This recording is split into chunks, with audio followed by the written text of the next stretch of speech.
નમસ્કાર, દૂરદર્શન સમાચારમાં આપનું સ્વાગત છે। સૌપ્રથમ જોઈએ બુલેટિનના મુખ્ય સમાચાર। જેએનયુ વિવાદ સંદર્ભે પતિયાલા હાઉસ કોર્ટ પરિસરમાં બનેલી ઘટનાની તપાસ માટે 5 વકીલની પેનલ બનાવતી સર્વોચ્ચ અદાલત। વિદ્યાર્થી નેતા કનૈયા કુમારના રિમાન્ડ પૂરા થતા 14 દિવસની જ્યુડિશિયલ કસ્ટડીમાં મોકલાયો। ખેતીવાડી ક્ષેત્ર માટે વિવિધ દેશ સાથે થયેલા 14 કરારને મંજૂર કરતી કેબિનેટ। 10,700 કરોડના ખર્ચે રેલ માર્ગ ડબલ કરતા 6 પ્રોજેક્ટ્સને પણ અપાઈ મંજૂરી।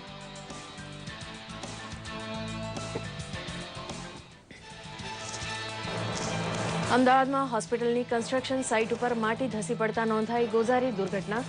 4 મજૂરનો આબાદ બચાવ, પરંતુ એકનું કરુણ મોત થતાં છવાઈ ગમગીની।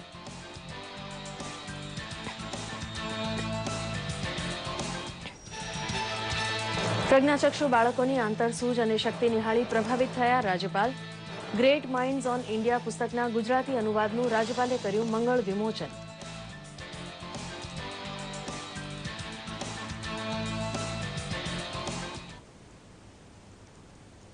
સમાચાર વિગતવાર। સર્વોચ્ચ અદાલતમાં જેએનયુ વિવાદ તથા પતિયાલા હાઉસ અદાલત પરિસરમાં હિંસક ઘટના બાબતે સુનાવણી હાથ ધરાઈ હતી। સર્વોચ્ચ અદાલતે 5 વરિષ્ઠ ધારાશાસ્ત્રીઓની પેનલ બનાવી તેમને તપાસ બાદ અહેવાલ સુપ્રત કરવા જણાવ્યું હતું। આ પેનલમાં કપિલ સિબ્બલ, એડીએન રાવ તથા સતીશ ધવન જેવા ટોચના વકીલોનો સમાવેશ થાય છે। સર્વોચ્ચ અદાલતે આ પેનલને પૂરતી સલામતી પૂરી પાડવા દિલ્હી પોલીસને આદેશ કર્યો છે। દરમિયાન જેએનયુ વિદ્યાર્થી સંઘના પ્રમુખ કનૈયા કુમારને આજે પતિયાલા હાઉસ કોર્ટમાં રજૂ કરાયો ત્યારે અદાલત ખંડમાં પ્રવેશ ઉપર નિયંત્રણ મુકાયા હતા। માત્ર 5 પત્રકાર, 5 વકીલ, યુનિવર્સિટી તરફથી 2 વિદ્યાર્થીઓ અને 2 પ્રોફેસર્સ, આરોપીના 2 પરિવારજન તથા તપાસ અધિકારીને કોર્ટ રૂમમાં હાજર રહેવાની અનુમતિ અપાઈ હતી। દરમિયાન વિદ્યાર્થી નેતા કનૈયા કુમારના રિમાન્ડ પૂરા થતાં તેને 14 દિવસની જ્યુડિશિયલ કસ્ટડીમાં મોકલવાનો આદેશ કરાયો છે। આજે મળેલી કેન્દ્રીય કેબિનેટની બેઠકમાં રેલવે લાઇન ડબલિંગ પ્રોજેક્ટ હેઠળ રૂપિયા 10,700 કરોડના ખર્ચે બનનારી 6 નવી રેલવે લાઇનને મંજૂરી આપવા સહિતના મહત્વના નિર્ણયો લેવામાં આવ્યા હતા। પ્રધાનમંત્રી મોદીની અધ્યક્ષતામાં મળેલી કેબિનેટની બેઠક બાદ કેન્દ્રીય મંત્રી રવિશંકર પ્રસાદે જણાવ્યું હતું કે કૃષિ ક્ષેત્રે ભારત અને વિવિધ દેશો સાથે થયેલા કરારને મંજૂરી આપવામાં આવી છે। તેમજ સરકારના આયુષ મંત્રાલય તથા વિશ્વ સ્વાસ્થ્ય સંગઠન વચ્ચે સમજૂતીને પણ મંજૂરી આપવામાં આવી છે, જે હેઠળ યોગ અને આયુર્વેદ ઉપર વધારે ધ્યાન કેન્દ્રિત કરવામાં આવશે। અન્ય નિર્ણયોમાં ગુરુત્વાકર્ષણ તરંગો પર સંશોધન માટે લીગો ઇન્ડિયા પ્રોજેક્ટને મંજૂરી આપવામાં આવી હતી।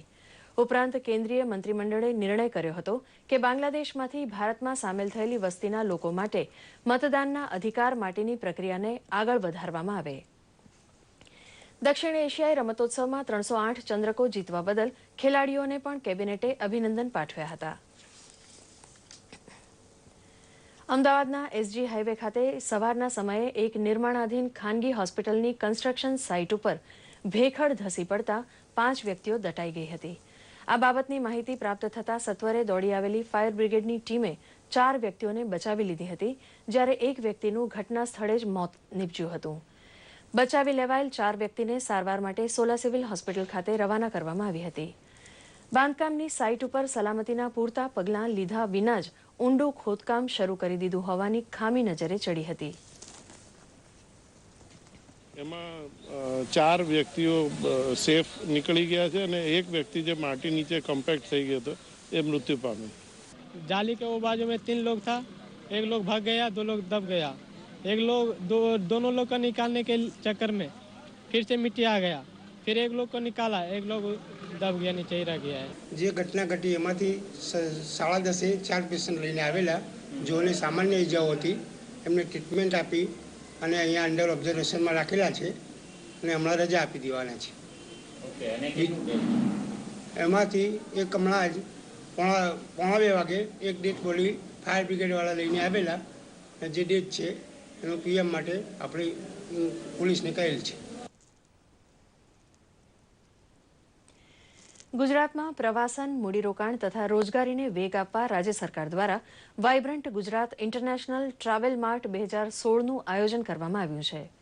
પ્રવાસન મંત્રી સૌરભ પટેલે આ અંગે જણાવ્યું હતું કે તારીખ 19 ફેબ્રુઆરીથી 21 ફેબ્રુઆરી 2016 દરમિયાન મહાત્મા મંદિર ખાતે યોજાનારા ટ્રાવેલ માર્ટમાં વિશ્વભરના 50 દેશો તેમજ 20 રાજ્યો ભાગ લેશે, જેના માટે અગાઉથી ઓનલાઈન રજીસ્ટર્ડ થયેલા બિઝનેસમેન ગુજરાતના સેલર્સ સાથે B2B મીટિંગ કરી શકશે. ટ્રાવેલ માર્ટમાં 75 જેટલા રોકાણકારોએ hotels, theme parks, amusement park ઉપરાંત સ્કિલ ડેવલપમેન્ટ તથા સિવિલ એવિએશનની સાથે અંદાજે રૂપિયા 2000 કરોડના મૂડીરોકાણમાં રસ દાખવ્યો છે. 50 મિનિમમ MOU થાય એ પ્રમાણે આપણે આની અંદર ઇન્વેસ્ટમેન્ટ માટેની પ્રક્રિયા હાથમાં ધરવાના છે. એટલે મૂડીરોકાણ થશે, ઇન્ફ્રાસ્ટ્રક્ચર ઊભું થશે, નવી હોટલો ઊભી થશે અને દરેક ક્ષેત્રની અંદર જ્યારે મૂડીરોકાણ થશે ત્યારે રોજગારીની તકો ઊભી થવાની છે. ગાંધીનગરના service association for the blind દ્વારા સંચાલિત અંધ વિદ્યાર્થીઓ માટેની શાળા અને છાત્રાલયના વિદ્યાર્થીઓએ રાજભવન ખાતે રાજ્યપાલ OP કોહલીની મુલાકાત લીધી હતી. રાજ્યપાલ OP કોહલીએ વિદ્યાર્થીઓ પાસેથી તેમના શિક્ષણ, રમતગમત અને ઇતર પ્રવૃત્તિઓ અંગે વાર્તાલાપ કર્યો હતો અને આ પ્રવૃત્તિઓને બિરદાવી હતી. આ પ્રસંગે સંસ્થાના સચિવ અને અન્ય હોદ્દેદારો સહિત શિક્ષકો પણ હાજર રહ્યા હતા.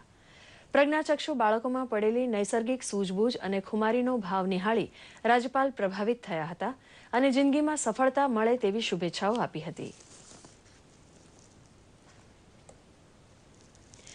ગુજરાતના શિક્ષણ સંસ્કૃતિ ઉત્થાન ન્યાસ દ્વારા રાજભવનમાં આયોજિત કાર્યક્રમમાં રાજ્યપાલ OP કોહલીએ 2 પુસ્તકોનું મંગળ વિમોચન કર્યું હતું. શિલોંગના સલીલ ગેવાલી દ્વારા લખાયેલ ગ્રેટ માઇન્ડ્સ ઓન ઇન્ડિયાના ગુજરાતી અનુવાદ ભારત શું છે તથા દરદપુર પુસ્તકનું રાજ્યપાલના હસ્તે વિમોચન કરવામાં આવ્યું હતું. રાજ્યપાલે તેમના પ્રાસંગિક પ્રવચનમાં બંને પુસ્તકો યુવાનો તથા વિદ્યાર્થીઓને અચૂક વાંચવા યોગ્ય જણાવી પુસ્તકના લેખક તથા અનુવાદકને અભિનંદન પાઠવ્યા હતા. આ તબક્કે ઉપસ્થિત શિક્ષણ મંત્રી ભૂપેન્દ્રસિંહ ચુડાસમાએ પણ બંને પુસ્તકોના ગુજરાતી અનુવાદના પ્રયાસને બિરદાવ્યો હતો અને કહ્યું હતું કે અનુવાદના ખેડાણથી અન્ય ભાષાની કૃતિ ગુજરાતી ભાષામાં વાંચન સમૃદ્ધિ વધે છે.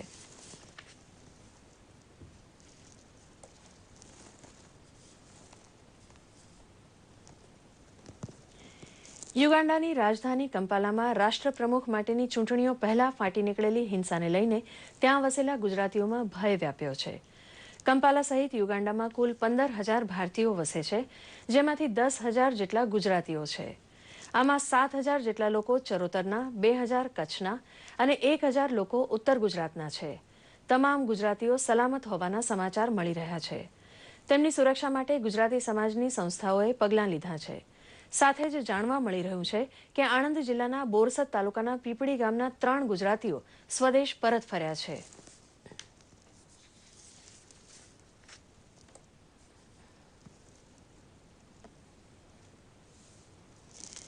દાંતના રોગો અંગે જાગૃતિ આવે તથા ગુજરાતને નામે વિશ્વ વિક્રમ નોંધાય તેવા ઉમદા હેતુ સાથે વિસનગરમાં 24 કલાકના દંત ચિકિત્સા કેમ્પનું આયોજન કરવામાં આવ્યું હતું. વિસનગરના નૂતન કેળવણી મંડળ અને નરસિંહભાઈ ડેન્ટલ કોલેજ દ્વારા આયોજિત મેગા ડેન્ટલ કેમ્પમાં 120 ડોક્ટર્સ સ્ક્રીનિંગ માટે તથા 100 ડોક્ટર્સ ચેકઅપ માટે ઉપસ્થિત રહ્યા હતા. કેમ્પસના ડાયરેક્ટર ડોક્ટર JD શાહના જણાવ્યા પ્રમાણે સવારે 7:30થી શરૂ થયેલા કેમ્પમાં આશરે 17,000 જેટલા લોકોનું દાંતનું ચેકઅપ કરવામાં આવ્યું છે. કેમ્પમાં આવવા જવા માટે 100 જેટલી બસની પણ વ્યવસ્થા કરવામાં આવી હતી. ઉલ્લેખનીય છે કે વિશ્વ સ્તરે આ પ્રકારનો રેકોર્ડ 9,000 લોકોના આંકડા સાથે શ્રીલંકાના નામે નોંધાયેલો છે. હવે આગામી દિવસોમાં આ રેકોર્ડ મહેસાણા, વિસનગરના નામે નોંધાય અને ગુજરાતને ગૌરવ મળે તેવી આશા આયોજકો સેવી રહ્યા છે. है वो प्रॉपर स्कूल से और आजू बाजू के जो गांव के रूरल एरिया से वहीं से सभी से आ रहे हैं. पेशेंट में टोटल जो दांत की प्रॉब्लम है, दांत का सड़ा है, दूसरा जो प्रॉब्लम है वो सिर्फ चेक कर रहे हैं और उसके हिसाब से वो उसमें चेक कर रहे हैं. एक्सक्यूज मी, जो अभी स्टूडेंट्स अभी तक आए हैं वो 5,000 के आसपास संख्या हो गई है टोटल चेकअप की और अभी आ रहे हैं लोग, तो चेकअप अभी चालू है इधर. ડેન્ટલ ચેકઅપ થઈ અંદર એમને પ્રોપરલી ટ્રીટમેન્ટ બી થાય છે કે નહીં એના માટે 3 વિટનેસ ડૉક્ટર્સ પણ એપોઇન્ટ કરેલા છે. એ લોકો બી એમને એઝ અ વિટનેસ તરીકે એમના બી સ્ટેટમેન્ટ આપશે અને આ બધો જ record Guinness book of world રેકોર્ડમાં ત્યાં મોકલવામાં આવશે અને ત્યાંથી આપણને આ એટેમ્પમાંથી એપ્રુવલ મળી અને આપણું ઇન્ડિયાનું નામ ઓલ ઓવર વર્લ્ડમાં વર્લ્ડ રેકોર્ડમાં આવશે. વર્ષ 2014માં જમ્મુ અને કાશ્મીરમાં આવેલા વિનાશક પૂર બાદ ત્યાં પ્રવાસીઓની સંખ્યામાં ઘટાડો થયો હતો. જો કે પૂર બાદ કાશ્મીર ફરી બેઠું થઈ ગયું છે તેની માહિતી સાથે પ્રવાસીઓને આકર્ષવા જમ્મુ એન્ડ કાશ્મીર ટુરિઝમ ગુજરાતનું પરિભ્રમણ કરી રહ્યું છે. સુરત પહોંચેલી જમ્મુ એન્ડ કાશ્મીર ટુરિઝમની ટીમે લોકોને માહિતી આપી હતી કે અમરનાથ યાત્રા માટે હવે સુરક્ષિત વાતાવરણ છે અને યાત્રાળુઓ માટે ખાસ વ્યવસ્થા પણ કરાઈ છે. જમ્મુ એન્ડ કાશ્મીર અલાયન્સના ચેરમેન મંજૂર પખ્તૂન અને સેક્રેટરી ફારૂક અહેમદે એ પણ કહ્યું હતું કે કાશ્મીર આતંકવાદીઓના ભયથી પણ મુક્ત છે. All season destination we have 4 season summer spring autumn winter हर एक की अपनी अपनी अलग चार्म है. एडवेंचर में आप जाएंगे, स्पोर्ट्स में जाएंगे, लेजर में जाएंगे, पिलग्रिमेज में जाएंगे. अगर आप जम्मू से आएंगे इस होली प्लेस वहाँ पे आपको श्राइन वगैरह मंदिर वगैरह जो भी हैं कटरा माता का है. If you went to Ladakh totally it's a different destination. If you will Kashmir is well known to everyone. हमारे वहाँ इस साल हम वर्जिन प्लेसेस जो हैं उनको डेवलप करना चाहते हैं और इको फ्रेंडली करना चाहते हैं. अहमदाबाद गए, अब हम सूरत आए हैं, इसके बाद हम मुंबई जाएंगे. तो हम जगह जगह लोगों से बात कर रहे हैं, प्रेस से बात कर रहे हैं, उनको ये कन्विंस करने की कोशिश कर रहे हैं कि जम्मू एंड कश्मीर जो है एक सेफ डेस्टिनेशन है. अभी जो है 2014 में वहाँ पे सैलाब आया था, उससे थोड़ा सा इंफ्रास्ट्रक्चर ख़राब हो गया. उस इंफ्रास्ट्रक्चर को हमने फिर से ठीक किया है. वहाँ की सड़कें ठीक है. हमने ऑफ लेट जो है एक हेलीकॉप्टर सर्विस स्टार्ट की है जो हाईली सब्सिडाइज सर्विस है, जिसमें हम 15 मिनट का टूर श्रीनगर सिटी का कराते हैं. નર્મદા જિલ્લાની યુક્તા પટેલ અને દીપાલી મિસ્ત્રીને એક્રોબેટિક જિમ્નાસ્ટિકમાં રાષ્ટ્રીય કક્ષાએ ઉત્કૃષ્ટ દેખાવ બદલ રાજ્ય સરકારે સરદાર પટેલ જુનિયર એવોર્ડથી સન્માનિત કરી હતી. બંને ખેલાડીઓને રાજ્યકક્ષાના મંત્રી નાનુભાઈ વાનાણીના હસ્તે ₹25,000 રોકડ પુરસ્કાર, પ્રશસ્તિપત્ર, મોમેન્ટો અને બ્લેઝર સહિત એવોર્ડ એનાયત કરી અભિવાદન કરાયું હતું. રાજપીપળા ખાતે આ ખેલાડીઓની શુભેચ્છા મુલાકાત દરમિયાન કલેક્ટર સંદીપ સાગલેએ તેમને અભિનંદન પાઠવ્યા હતા. આ સાથે ખેલ મહાકુંભમાં રાજ્યકક્ષાએ જિમ્નેસ્ટિકમાં સિલ્વર મેડલ મેળવનારી નર્મદાની નિશા વસાવાને પણ અભિનંદન અપાયા હતા. મહત્વનું છે કે ખેલ મહાકુંભમાં નર્મદા જિલ્લાના 41,203 ખેલાડીઓએ ભાગ લીધો હતો, જેમાંથી 400થી વધુ ખેલાડીઓ રાજ્યકક્ષાએ વિવિધ રમતોમાં પ્રતિનિધિત્વ કરી રહ્યા છે. ખેલ મહાકુંભ 2015-16માં નર્મદા જિલ્લામાં 63,247 જેટલા ખેલાડીઓ રજીસ્ટ્રેશન કરાવ્યું. મારી પાસે અત્યારે 10 નેશનલ લેવલના પ્લેયર છે. રાષ્ટ્રીય કક્ષાએ રમેલા સિદ્ધિ પ્રાપ્ત કરે સિલ્વર મેડલ એવા મિસ્ત્રી દીપાલી અને મનોજ યુક્તા પટેલ, એ લોકોએ સરદાર પટેલ એવોર્ડ મળ્યો છે. અને ખેલ મહાકુંભમાં પણ આ વખતે નર્મદા જિલ્લાની વસાવા નિશા આરે ફ્લોર એક્સરસાઇઝમાં પણ મોટા ફફડિયા ખાતે સિલ્વર મેડલ પ્રાપ્ત કરેલ છે. રાજ્ય સરકારની શ્રેષ્ઠ પશુપાલક યોજના હેઠળ નર્મદા જિલ્લાના પ્રગતિશીલ ખેડૂત શૈશવ કુમાર રાવને જિલ્લાનો શ્રેષ્ઠ પશુપાલક એવોર્ડ મળ્યો છે. નર્મદા જિલ્લાના પાટણા ગામના ખેડૂત શૈશવ કુમાર છેલ્લા 8 વર્ષથી ખેતી કરે છે.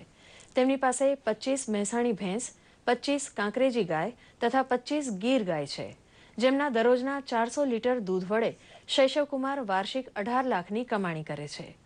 ખેડૂત શૈશવ કુમાર પશુઓના મળમૂત્રથી છાણિયું ખાતર બનાવી ઓર્ગેનિક ખેતી પણ કરે છે. માત્ર એટલું જ નહીં, તેઓ 10 લોકોને રોજગારી પણ આપી રહ્યા છે. તેમણે ઓટોમેટિક મિલ્ક મશીન સહિતના આધુનિક ઉપકરણો વડે પશુધનની સારી માવજત કરી છે. શૈશવ કુમાર પંથકના અન્ય લોકો માટે પ્રોત્સાહક પણ બન્યા છે. તેમને મળેલા એવોર્ડથી ગામના આનંદની લાગણી ફેલાઈ ગઈ છે. કમાણી કરે છે. એમના ફાર્મ પર જે મૂત્ર અને જે ગોબર નીકળે છે એમાંથી એ ખાતર બનાવીને પોતાના ખેતરમાં એ ખાતર તરીકે ઉપયોગ કરે છે અને કોઈ રાસાયણિક ખાતર ખેતરમાં ઉપયોગ કરતા નથી. હું છેલ્લા 8 વર્ષથી પશુપાલનનો વ્યવસાય કરું છું. આજે મારી જોડે 30 મહેસાણી ભેંસો છે, 30 ગાયો. ખેતી જોડે આ પશુપાલનનો વ્યવસાય ખૂબ જ સફળ છે મારે. હું અહીં આગળ રોજ દૈનિક 400 લીટર દૂધ ઉત્પાદન કરું છું, જે અહીંથી દૂધધારા ડેરી ભરૂચ જાય છે. રોજનું મારું 1000 રૂપિયાનું દૂધ ભરાય છે. આ સાથે સાંજનું સમાચાર બુલેટિન સમાપ્ત થયું. નમસ્કાર.